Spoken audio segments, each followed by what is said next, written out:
নমস্কার, আপনারা দেখছেন রাখি ক্রিয়েশন। সাথে রয়েছি আমি রাখি।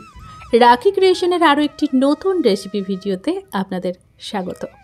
ভাবছেন এ তো ঘুগনির রেসিপি, এতে আবার নতুনের কী আছে?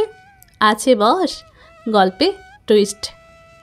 হ্যাঁ, এই ঘুগনি আমরা সবাই বানাতে পারি, যে যার মতো করে বিভিন্ন সময়ে বিভিন্নভাবে বানিয়ে থাকি। তবে আজকেরটা একদম স্পেশাল। চলুন কিভাবে বানিয়েছি সময় নষ্ট না করে দেখে ফেলুন। পুরো ভিডিওটি শেষ করে দেখার অনুরোধ রইল। প্রথমেই সারা রাত্রি মটরটাকে ভিজিয়ে রেখেছিলাম। তারপর সেটাকে 2 সিটি দিয়ে লবণ আর হলুদ দিয়ে সেদ্ধ করে নিয়েছি। এখানে মশলায় রয়েছে পেঁয়াজ কুচো, 2 ছোট সাইজের পেঁয়াজ নিয়েছিলাম, নিয়েছি একটু আদা কুচো, লঙ্কা কুচো, আর এখানে একটা টমেটো, একটু ধনেপাতা, অর্ধেকটা পাতিলেবু। ব্যাস, এই দিয়েই হবে রান্না। মশলাটা তৈরি করব। ঘুগনির ডাল তো সেদ্ধ হয়ে গেছে, এখন মশলাটা করতে হবে। এর জন্য সরষের তেল দেবেন। এবার আগের থেকে কেটে রাখা যে পেঁয়াজটা ছিল সেই পেঁয়াজটাকেই দিয়ে দিচ্ছি।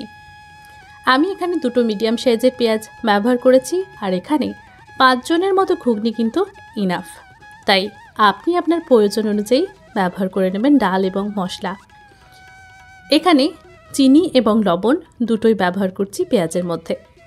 যেহেতু ঘুগনির ডালটা আমরা সেদ্ধ করার সময় লবণ ব্যবহার করেছিলাম, তাই লবণ বুঝে ব্যবহার করবেন। আমি এখানে মশলার জন্য যেটুকু লবণ লাগবে সেটুকুই দিয়েছি। চিনিটা দিয়ে দেওয়ার ফলে পেঁয়াজের যে ঝালটা সেটা কিন্তু চোখে মোটেও লাগবে না, তাই চিনিটা দিয়ে দিলাম। আবার কালারটাও সুন্দর হবে, স্বাদটাও ব্যালেন্স হবে চিনিটা দেওয়ার ফলে। এদিকে দিয়ে দিলাম আদা কুচো, কাঁচা লঙ্কা কুচো, আর সাথে টমেটোটাও। এবার এই সমস্ত উপকরণগুলো একটু নাড়াচাড়া করে ভেজে নেব। পেঁয়াজটাকে একদম বেশি ভাজার দরকার নেই। যখন দেখবেন পেঁয়াজের কাঁচা মশলার গন্ধ যেটা হয় সেটা চলে গেছে, তখনই বাকি মশলা যোগ করবেন। এই পর্যায়ে পেঁয়াজটা একটু নরম হয়েছে, দিয়ে দিচ্ছি হলুদ আর একটু লঙ্কার গুঁড়ো। হলুদ যেহেতু ঘুগনির ডাল সেদ্ধ করার সময় ব্যবহার করেছিলাম, তাই খুব বেশি দেব না, একটুখানি দিলাম। ঝালের জন্য শুকনো লঙ্কার গুঁড়ো দিলাম এবং কালারটাও চলে আসবে সুন্দর করে। দিয়ে দিলাম অল্প একটু গরম মশলার গুঁড়ো, সাথে দিলাম একটু ভাজা মশলার গুঁড়ো, যেটা জিরে আর শুকনো লঙ্কা আগের থেকে ভেজে গুঁড়ো করে রাখা ছিল।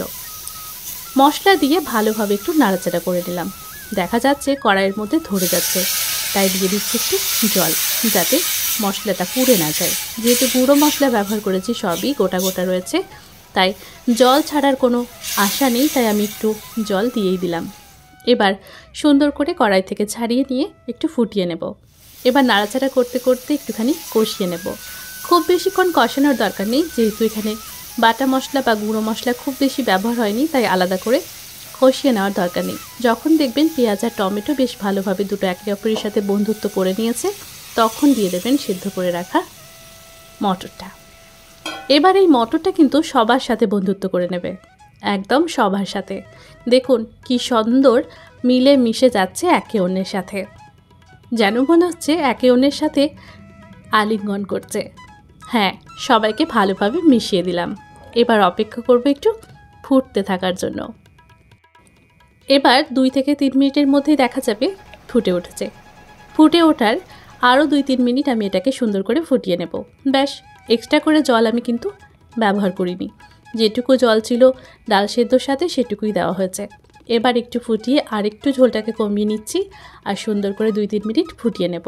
নাড়াচাড়া করে যেটা দেখা যাচ্ছে এটা কিন্তু ঠান্ডা হয়ে গেলে আরও একটু ঘন হয়ে যাবে। এই পর্যায়ে 2 মিনিট ভালোভাবে ফুটে গেছে, আমি গ্যাসের আঁচ বন্ধ করে দিচ্ছি। দেখুন সুন্দর একটা টেক্সচারে চলে এসেছে। ঠান্ডা হলে আরও খানিকটা ঘন হবে। এর মধ্যে কিন্তু আলুর কোনো ব্যবহার আমরা করিনি। এরপর দিয়ে দিচ্ছি আমরা যে ধনেপাতা কেটে রেখেছিলাম সেটা। এই মুহূর্তে কিন্তু আমরা গ্যাসের আঁচ বন্ধ করে দিয়েছি, আর তারপরেই ধনেপাতার কুচোগুলো ছড়িয়ে দিচ্ছি। গ্যাসের আঁচ বন্ধ করার কিছুক্ষণ পর আমরা দেবো এর মধ্যে লেবুর রস। একদম গরম অবস্থাতেই দিয়ে দেওয়া যাবে না, একটুখানি ঠান্ডা হলে তারপরেই দেবেন, কিংবা পরিবেশনের সময় বাটিতে যখন পরিবেশন করবেন তখন কিন্তু দিয়ে দিতে পারেন। এবার ভালো করে একটু মিশিয়ে নেওয়ার পালা। ব্যাস, তারপর একটু সার্ভিং বলে নিয়ে এটাকে পরিবেশন করুন। আমি তো একটা মাটির পাত্রে তুলে নিয়েছি। মাটির পাত্রে রাখলে একটা দারুণ টেস্ট পাওয়া যায়, সাথে দীর্ঘক্ষণ গরম থাকবে খাবারটা ঢাকা দিয়ে রাখলে, ঠিক যেন হটপটের কাজ করে। এখন এটা একদম পরিবেশনের জন্য তৈরি। রুটির সঙ্গে বা পরোটা লুচি যার সাথেই পরিবেশন করবেন দারুণভাবে মানিয়ে যাবে। কেমন লাগলো রেসিপিটা কমেন্ট করে জানাতে কিন্তু একদম ভুলবেন না। কি হলো তো একটু চিরাচরিত ঘুগনির থেকে আলাদা।